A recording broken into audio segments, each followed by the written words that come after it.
Berjumpa kembali bersama saya Ibu Mana di kesempatan siang kali ini, tentunya dalam program Sajadah. Dan yang pasti di saat ini kita akan mendengarkan ceramah ya dari Bapak Ustadz Haji Nur Haryanto, Sarjana Agama yang sudah hadir di Masjid Istiqlal Bandar Jaya. Tapi sebelumnya, sebelum kita sapa beliau, saya ingin mengucapkan terima kasih untuk para jemaah sajadah yang sudah hadir di Masjid Istiqlal pada siang hari ini. Akan saya sapa terlebih dahulu. Assalamualaikum untuk jamaah masjid dari Masjid Istiqlal Bandar Jaya.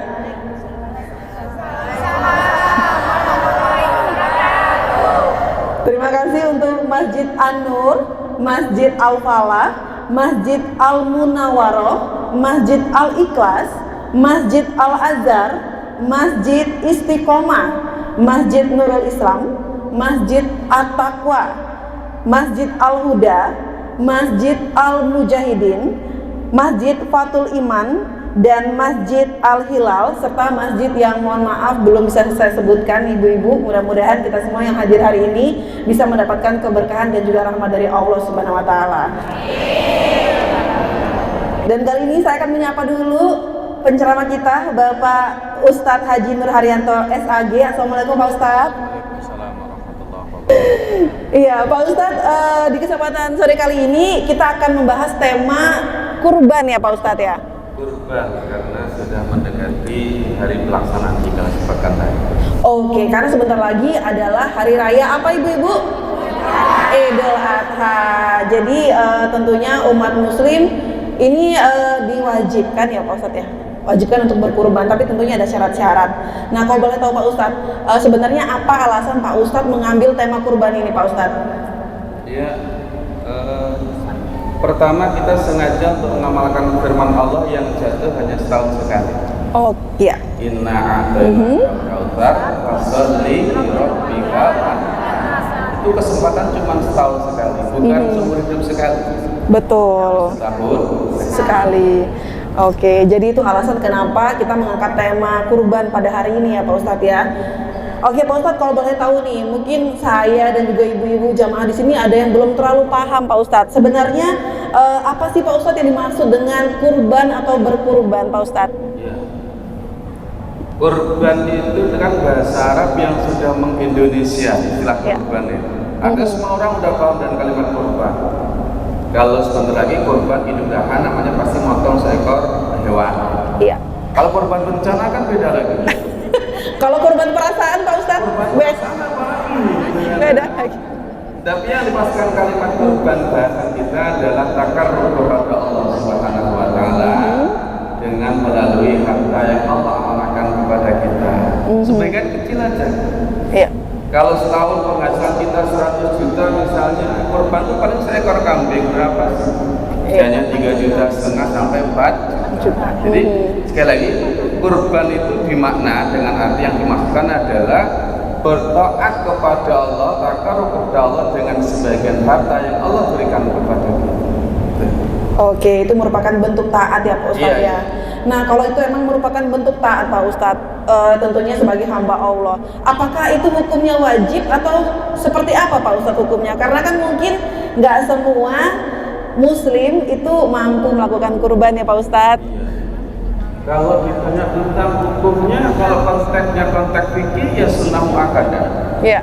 Konteksnya konteks pemahaman fikih itu sunnah muakkadah. Tapi kalau konteksnya adalah pengamalan konsepsi Al-Quran, suatu keharusan yang mutlak. Inna a'tainakal kautsar, sungguh sudah terlalu banyak nikmat Allah yang diberikan kepada kita. Fasholli, maka jalankanlah salat, maka laksanakanlah salat. Salat di sini bisa salat wajib harus, dan juga salat hari raya Idul Adha. Itu kalimatnya. Nah kalau kita lihatnya ayat ini ya sungguh-sungguh jangan main-main. Main-main itu biasanya orang yang punya mimpi, punya kepentingan. Aku udah mau berkorban hari ini, ngapa anakku sekolah masih harus bayar SPP misalnya. Jadi kalau ditanya hukumnya secara fikih sunnah muakkadah, artinya suatu keharusan. Tetapi bagi kita pengamat Al-Quran dalam ayat tadi, Masya Allah, Karena apa?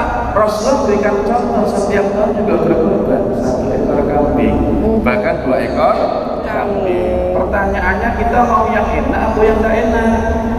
Yang enak dong Pak Ustadz. Hartamu kan banyak. Harta kita 100 juta setahun, gaji kita misalkan ada yang 6 juta, kali setahun berapa? 70 juta. Kenapa sih berat masih hanya kambing 3 juta 500.000 rupiah? Itu pun dimakan beserta keluarga, dimakan dengan kawan kita fuqara wal masakin, ya tidak dihadiahkan kepada kawan-kawan kita. Kan indah. Takarrub kepada Allah dengan harta. Kalau tanya hukumnya secara fikih sunnah muakkadah, artinya sunnah yang harus dikerjakan. Tapi kalau kita orang yang paham akan ayat Al-Quran, fasalli li rabbika wanhar, dua ini dipahami. Salat itu apa hukumnya? Wajib. Idul Adha hukumnya sunnah muakkadah, ya sama, pilih yang mana. Tapi saya nggak katakan wajib loh ya, kurban itu, gitu. Nah, tapi satu keharusan yang mesti tidak ditinggalkan. Kenapa? Allah berikan waktu selama 1 tahun hanya 1 kali, yaitu di saat hari raya Idul Adha. Oke, terima kasih Pak Ustadz. Wah, ibu-ibu gimana nih kira-kira? Ada yang pengen berkurban nggak tahun ini? Pengen ya. Mudah-mudahan disegerakan ya ibu-ibu ya. Amin. Oke Pak Ustadz, rencananya mungkin di antara kita nih ibu-ibu rencananya mau niat kurban Pak Ustadz. Ada nggak syarat-syarat untuk berkurban? Siapa tahu ada syarat khusus, harus ini, hewannya harus itu gitu Pak Ustadz. Silakan Pak Ustadz. Iya, tentang syarat-syarat berkurban itu ya sebenarnya udah ngerti semua lah ya. Pertama mesti harus muslim. Jadi non muslim nggak boleh ya Pak Ustadz ya? Terserah mereka. Kalau kita orang muslim, maka syarat kurban harus orang muslim. Oh gitu. Ya, jangan pula kita berkorban tapi kita belum muslim. Itu prinsip sekali. Jadi orang berkorban dalam arti takarrub dengan harta itu pertama ya harus muslim. Itu yang pertama. Gampang. Jadi niatnya yang tulus karena Allah Subhanahu Wa Taala. Ya sebagai seorang muslim ya. Yang ketiga ya ada kambingnya. Ada hewan kurbannya, artinya apa? Sudah disiapkan, sudah dibeli. Nah itu pun nanti juga ada tatanan dan aturannya. Makanya kalimat kurban itu takarrub kepada Allah dengan harta sesuai dengan tuntunan Rasulullah SAW. Ya sekali lagi kalau yang mudah dipahami Bu, ya satu memang harus ada niat jadi sebagai seorang muslim ya. Karena nanti walaupun anak-anak boleh juga dengan. Oke, jadi anak-anak pun boleh berkurban ya Pak Ustadz ya. Tapi kalau misalnya satu keluarga nih Pak Ustadz ada 7 orang misalnya Pak Ustadz, itu boleh nggak Pak Ustadz sum-suman misalnya gitu untuk berkurban ke masjid 1 kambing gitu Pak Ustadz? Atau ada syarat lain gitu Pak Ustadz? Iya. Kadang-kala kita sering berkorban itu agak bingung ya. Tahun ini nama suami, tahun depan nama istri, tahun depan anak pertama, tahun depan anak kedua, ketiga, keempat, kelima gitu ya. Benar kan ya? Iya. Ada sebuah hadis yang barangkali perlu dipahami bersama-sama oleh kita ya. Jadi gini, Rasulullah itu kurbannya 1 ekor kambing tapi wa alihi wa ummatihi. Jadi korban itu ya kalau saya yang berkorban ya Allah mengatakan korban Harianto wa alihi. Ya gitu loh. Riwayat Muslim ini Allah mataqabbal min Muhammad wa ali Muhammad wa min ummati Muhammad. Ya Allah terimalah korbannya Muhammad dan keluarganya termasuk umat Muhammad. Itu kan repot. Kalau buat ini enak Bu. Korban 1 aja setiap tahun tapi setiap tahun 1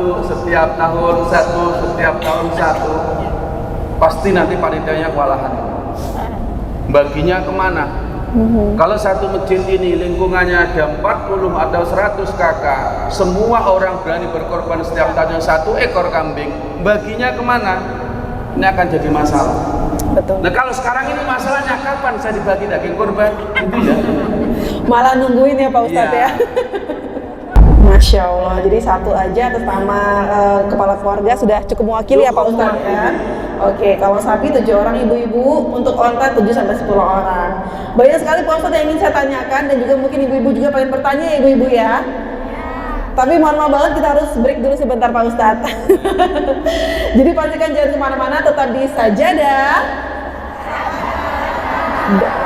Dakwah.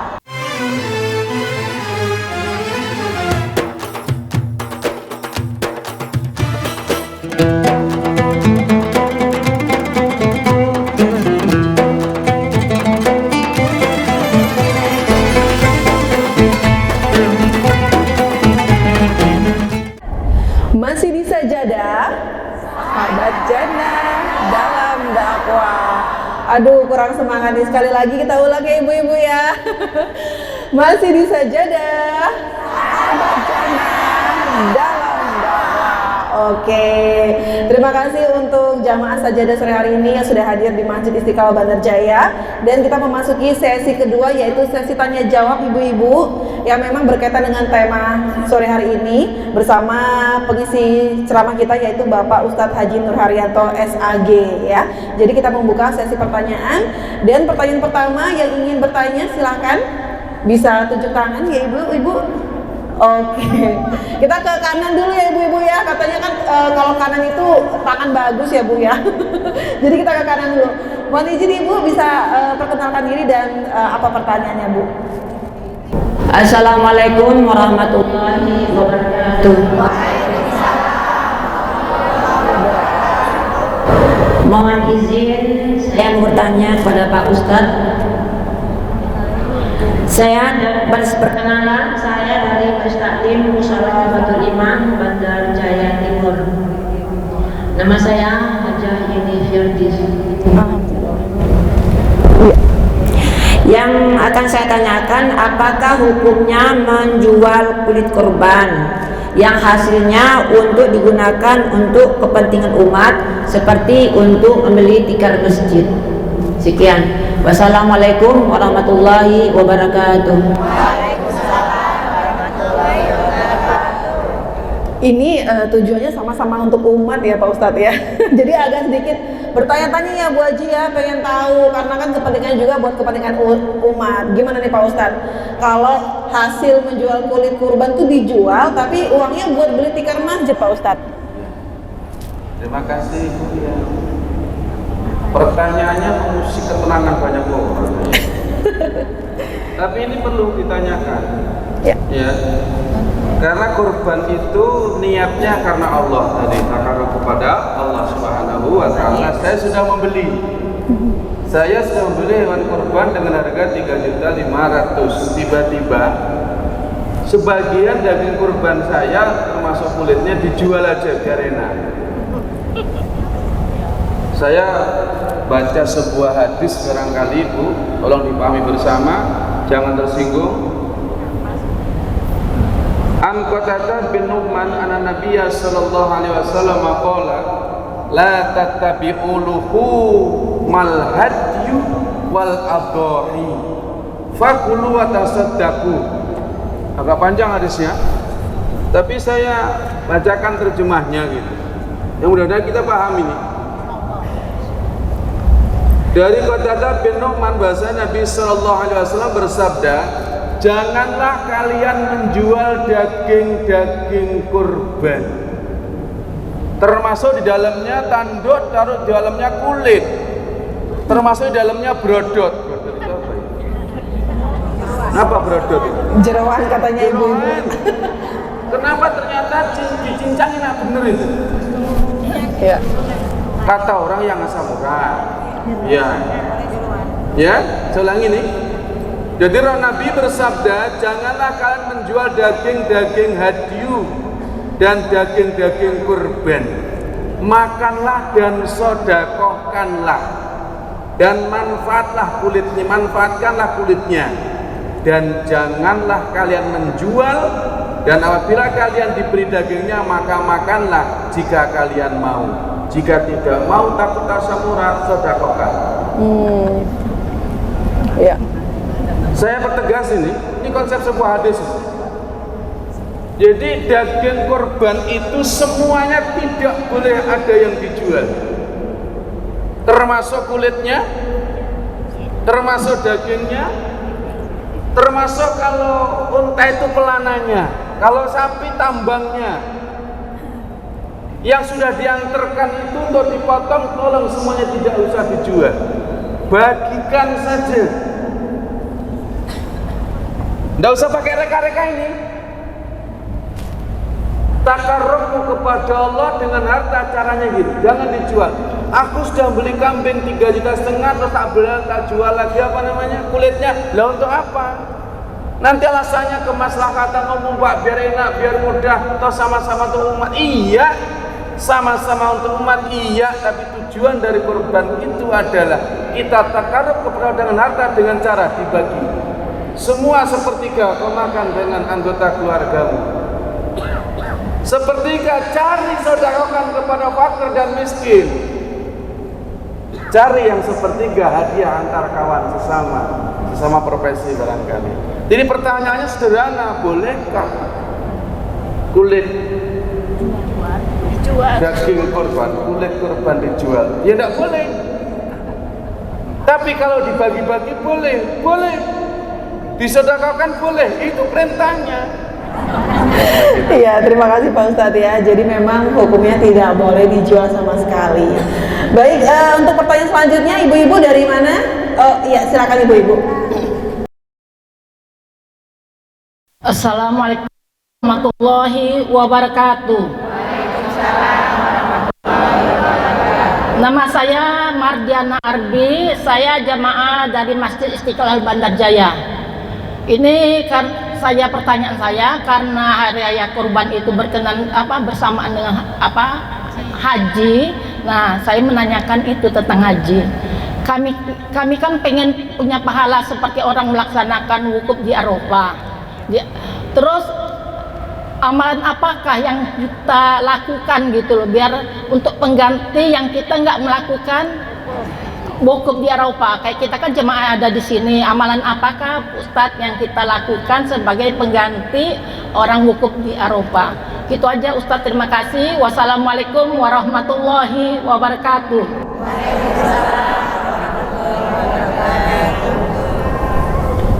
Terima kasih Ibu. Dan amalan apa nih Pak Ustadz yang bisa dilakukan untuk kita yang nggak berangkat haji ya Ibu ya? Iya Pak Ustadz, silahkan. Saya ini agak bingung jawabnya. Entah haji pengen dapat pahala haji. Masaklah yang enak buat suamimu. Masya Allah, benar-benar. Ya, masaklah yang enak buat suamimu. Saat suamimu di jam-jam segini, Bu mau kemana? Tolong sih buatkan kopi, buatkan kopi untuk suamimu. Itu pahalanya sama dengan haji. Ya Allah, ya Allah. Enak bener ya. Tapi kayaknya bukan itu masalahnya. Ya, hari ini semua orang mengeluarkan duit ratusan juta untuk bisa wukuf di Arafah. Karena wukuf di Arafah itu menyebabkan seluruh dosa kita diampunkan oleh Allah Subhanahu wa Ta'ala. Wa in kuntum laminad dhalin, sebuahnya apapun dosa, kalau niat berangkat hajimu karena Allah Subhanahu wa Ta'ala, saat Anda ikut wukuf maka dosamu diampunkan oleh Allah. Itu masalah. Nah, sekarang kita yang tidak atau belum bisa melaksanakan haji, seperti apa amalannya? Kalau memungkinkan dari kemarin tanggal 1 sampai tanggal 9 Ibu puasa, ada yang puasa? Nggak bisa lagi 9 hari, oke lah 2 hari Tarwiyah dan Arafah. Ada yang untuk puasa itu? Kalau tidak, jangan sampai kau tinggalkan seluruh jamaah haji melaksanakan wukuf. Ibu harus puasa Arafah sehari saja. Yukafiru, Allah akan cukupkan, Allah akan hapuskan baqiyah wal madiyah. Dosa setahun yang lalu dihapuskan oleh Allah dan setahun yang akan datang. Tapi jangan kepedean. Dan lumayan lah, ini dosa saya 2 tahun ini. Jangan. Itu satu.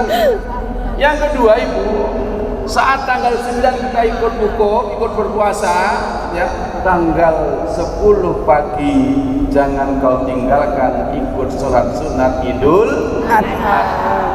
Cocok ini ya? Jadi puasa sehari pahalanya 2 tahun, dosa diampuni. Sholat Idul Adha rame-rame enak juga, cocok ini ya. Yang ketiga itu tidak cocok. Tiada amalan lain setelah sholat Idul Adha kecuali memotong hewan kurban. Iya, dari mulai puasa Bu, lalu dilanjutkan sholat ya Pak Ustadz ya, dan akhirnya juga ikut berdoa dan menyaksikan penyembelihan hewan kurban. Dan selanjutnya kita akan ke pertanyaan ketiga. Ada yang ingin bertanya? Assalamualaikum warahmatullahi wabarakatuh. Waalaikumsalam. Perkenalkan, nama saya Ibu Astati Husini dari Majelis Taklim Masjid Al-Azhar Bandar Jaya. Izin bertanya Ustaz, pertanyaannya pendek, tapi mungkin penjelasannya bisa agak melebar. Apa tujuan dari pelaksanaan ibadah kurban buat kita semua? Terima kasih. Wabillahi taufiq wal hidayah. Wassalamualaikum warahmatullahi wabarakatuh. Waalaikumsalam warahmatullahi wabarakatuh. Pertanyaannya singkat, kira-kira jawabannya panjang kan nih Pak Ustadz? Tujuan dari berkurban ya Ibu ya? Silakan Pak Ustadz. Iya. Tujuan berkurban, kalimatnya tadi sudah disampaikan bahwa kurban itu bahasa Arab yang sudah mengindonesia. Tapi kurban dalam hari raya Idul Adha ini maksudnya adalah takarrub kepada Allah Subhanahu wa taala dengan tujuan mencari ridhonya Allah Subhanahu wa taala dengan sedikit harta Allah yang diberikan kepada kita. Satu. Yang kedua, menjalankan tuntunan sunnah Rasulullah melalui ibadahnya Nabiullah Ibrahim alaihissalam. Itu betapa beratnya orang yang keceplosan. Nabi Ibrahim itu kan orangnya orang Khalilullah, kekasihnya Allah. Tapi suatu ketika dia ngomong, wih, Ibrahim nih Pak, sedekahnya banyak, sudah segala macam. Jangankan harta, kalau punya anak kurban, tak korbankan, kira gitu. Itu kan keceplosan namanya ya. Kenapa? Dia berani ngomong gitu, tidak punya anak. Benar ujian Allah datang pula, tuh anak itu diberikan anak berupa Nabi Ismail. Saat sedang lucu-lucunya, Nabi Ibrahim itu anaknya saja diperintah laksanakan kok dia. Gangguannya banyak iya, dari istrinya, dari yang anak-anaknya, dari setan, jangan banyak gangguannya iya. Tetapi karena tujuan ini perintah Allah untuk mencari ridhonya Allah, maka dilaksanakanlah. Saat mulai akan dipotong dengan kalimatnya agak begini, Bismillah, ya. Ternyata Allah ganti dengan seekor kambing. Artinya apa? Ini nggak akan terjadi kepada yang lain kecuali beliau Nabiullah Ibrahim alaihissalam. Muhammad dan umatnya hanya sebagian kecil hartanya. Saya sampaikan di awal, kita ini bisa beli motor 1, 2, 3, beli mobil 1, 2, 3 bisa. Tetapi yang bisa berkorban belum semua orang. Alasannya banyak. Tidak mampu, tidak sempat, tidak bisa. Jadi tujuan berkorban itu untuk takarrub kepada Allah agar mendapatkan ridhonya dari Allah Subhanahu wa taala. Secara sosial Ibu, setahun sekali lah berbagi dengan tetangga. Ya, terima kasih Pak Ustadz untuk penjelasannya. Mudah-mudahan bisa diterima ya Ibu ya. Oke, karena memang untuk ketakwaan kita terhadap Allah, lalu juga ibadah sosial, dan juga karena atas dasar perintah Allah Subhanahu wa taala. Kita lanjut ke pertanyaan selanjutnya. Yang di belakang tadi sudah ada yang tunjuk tangan ya. Iya, silakan Ibu. Siapa namanya dan dari majelis mana Ibu? Assalamualaikum warahmatullahi wabarakatuh.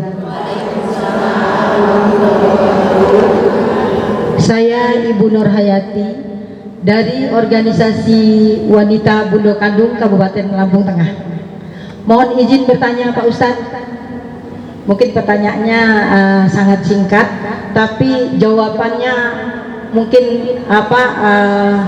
benar-benar kita perlukan, terutama untuk ibu-ibu, untuk kita yang sedang berkorban. Yaitu pertanyaannya, Apa saja yang tidak boleh dilakukan saat kita berkorban? Terima kasih. Wassalamualaikum warahmatullahi wabarakatuh. Waalaikumsalam warahmatullahi wabarakatuh. Silakan Pak Ustadz. Yang pertama, jangan menjual daging kurban maupun pembagian daging kurban. Tadi sudah ya? Satu. Kali bagi si pengkorban tanggal 1 Zulhijjah, mohon untuk tidak memotong kuku dan tidak mencukur semua paham ya? Yang kedua, untuk dari pelaksanaannya jangan sampai kita menjual bagian dari daging kurban. Iya, terima kasih Pak Ustadz untuk penjelasannya. Terakhir ya di sesi ini yang ibu-ibu ingin bertanya di program Sajadah, siapa? Iya, Ibu, silakan Ibu. Assalamualaikum warahmatullahi wabarakatuh. Nama saya Ibu Justina dari Majelis Taklim Baitul Mustofa. Pertanyaan saya, apakah sama kalau kita berkorban dengan uang sendiri dan dikorbankan dengan orang lain, tapi kita mampu untuk membeli korban itu? Bagaimana di hadapan Allah masalah itu? Terima kasih. Pakai uang sendiri dan dibayarin gitu ya Ibu ya? Oke, bagaimana Pak Ustadz? Pengen sedekah atau ingin disedekahi? Pertanyaannya ya, tak balik dulu sebentar ya. Ingin bersedekah atau ingin disedekahi? Ingin berangkat haji bayar sendiri atau ingin dibiayai? Ingin berkorban dengan uang tabungan sendiri atau milik orang lain? Jawabannya yang begitu. Ya, jadi artinya begini. Saatnya kita mampu, ya kita beli sendiri dengan duit sendiri. Beda halnya kalau makan dibayarin kawan. Ya, wong ibadah kok dimintain orang lain. Nanti KTP-nya mana Bu untuk dapetin tak bayar daging kurban. Nanti yang masuk surganya KTP-nya aja loh. Ibu pas yang pertama tadi. Ibu berkorban menggunakan uangnya sendiri. Iya, terima kasih Pak Ustadz untuk penjelasannya. Mudah-mudahan kita semua yang di sini ibu-ibu ya bisa berkurban tahun ini atau tahun depan ya Bu ya. Amin. Baik Pak Ustadz, kita beri sebentar ya Pak Ustadz ya. Untuk sesi tanya jawab ini sudah selesai dan kita akan melanjutkan di sesi selanjutnya yaitu kesimpulan. Tapi setelah jeda berikut ini jangan kemana-mana, tetap di Sajadah.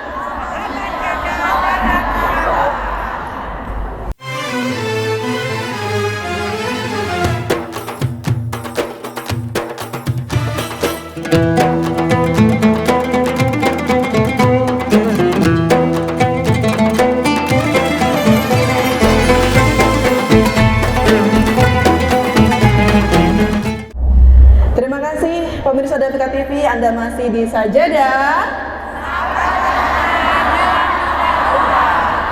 Iya, jamaah Sajadah sore hari ini di Masjid Istiqlal Bandar Jaya yang dihadiri oleh seluruh masjid dan juga musola serta organisasi yang ada di Kecamatan Terbagi Besar. Tiba saatnya kita di sesi kesimpulan dengan tema kita kurban yang sudah tadi sedikit diberikan informasinya dan juga ceramahnya oleh Bapak Ustadz Nur Hidayanto ya, sarjana agama, dan juga ada beberapa pertanyaan yang sudah dijawab. Mudah-mudahan ini bisa kita aplikasikan di kehidupan kita sehari-hari ya Pak Ustadz ya. Baik Pak Ustadz, kesimpulan di sore hari ini yang akan Bapak sampaikan terkait tema kita kurban, silakan Pak Ustadz. Baik, Ibu yang saya hormati, yang pertama bahwa kurban itu artinya takarruf kepada Allah Subhanahu wa taala dengan harta. Terus yang kedua tentang hukum kurban. Hukum itu artinya sunnah muakkadah. Sunnah muakkadah itu sunnah yang harus gitu. Jangan disepelekan, diperhitungkan betul. Nah, ini masih banyak orang yang menjalankan kurban tapi ya masih semaunya. Nah, dan perlu diingat Islam sekali. Yang kedua, waktu penyembelihan ya, tadi belum disampaikan, waktu penyembelihan kurban itu ada koridornya. Setelah sholat Idul Adha, sebelum masuk asar tanggal 13 Zulhijjah. Itu yang perlu dipahami tentang waktunya. Terus berikutnya yang perlu dipahami oleh setiap orang yang berkorban harus paham itu ya tentang pembagian, ya, tentang pembagian hewan kurban. Jadi pembagian hewan kurban itu Ibu cuma dibagi 3. Yang satu bisa dimakan dengan anggota keluarga, ya, sepertiga untuk sedekah kepada fuqara wal masakin, yang sepertiga untuk hadiah kawan sejawat. Tapi tolong betul dipahami, jangan sampai kita yang kurban malah nggak dapat dagingnya, yang orang tidak kurban malah dapatnya banyak. Jangan. Sekali lagi ini pembagiannya. Yang berikutnya tentang daging kurban, jangan dijadikan sebagai upah, jangan dijual. Larangan tadi, yang bertanya tadi. Jadi ada ini koridornya. Daging kurban tidak boleh untuk ongkos. Yang kedua tidak boleh untuk dijual. Terus orang yang berkorban, tadi saya sampaikan, hati-hati, jangan sampai kita memotong kuku dan rambut sejak kita niat tanggal 1 Zulhijjah sampai tanggal 10 Zulhijjah. Itu yang perlu dipahami oleh setiap kita. Yang selanjutnya yang barangkali perlu dipahami bersama bahwa sekali lagi, selama ini ada pemahaman kurban itu seumur hidup sekali. Nah, kurban itu setiap tahun kesempatannya 1 kali. Tuh, tanggal 10 penyembelihannya, tanggal 11, tanggal 12, tanggal 13. Adapun hewan kurbannya sekali lagi 1 ekor kambing. Bahasa kita tuh 1 orang wa ahlihi dan keluarganya. Kalau sapi untuk 7 orang wa ahlihi dan keluarganya. Kalau ini yang dipahami, maka setiap tahun kita semua bisa berkorban 1 ekor kambing dengan wa ahlihinya. Jangan diabsen. Jangan diabsen. Bisa diabsen ya. Iya, absen urutan. Suami, istri yang pertama, 2, 3, mantu pertama, mantu kedua, mantu ketiga, mantu keempat, ujung pertama kapan berkorban lagi. Ya, barangkali ini sangat simpel. Tapi ingat, korban ini sebagian kecil dari takaruf kita kepada Allah melalui harta yang ada pada kita. Karena tadi sudah disampaikan kalau takarufnya berawal dengan langsung sholat dan sebagainya. Barangkali kesimpulan singkat. Ya, terima kasih Pak Ustadz untuk kesimpulannya yang sudah diberikan dalam pengajian kita sore hari ini untuk program Sajadah Sahabat Jannah dalam dakwah di Masjid Istiqlal Bantar Jaya. Mudah-mudahan apa yang disampaikan oleh Bapak Ustadz Haji Nur Haryanto ini bisa menjadi ladang pahala untuk Bapak Ustadz ya. Dan juga kita yang mendengarkan ini mendapatkan keberkahan dan juga pahala dari Allah Subhanahu wa taala. Baik pemirsa Damika TV, usai sudah kebersamaan kita di program Sajadah edisi hari ini. Terima kasih kebersamaannya. Mudah-mudahan di Hari Raya Idul Adha tahun ini untuk kita yang berkurban bisa mendapatkan ketakwaan dari Allah Subhanahu wa taala, dan yang belum berkurban mudah-mudahan kita berkesempatan untuk berkurban dengan niat yang tulus. Terima kasih Pak Ustadz dan juga ibu-ibu yang sudah hadir. Saya Aiba Nomane yang bertugas pamit undur diri. Wassalamualaikum warahmatullahi wabarakatuh. Sajadah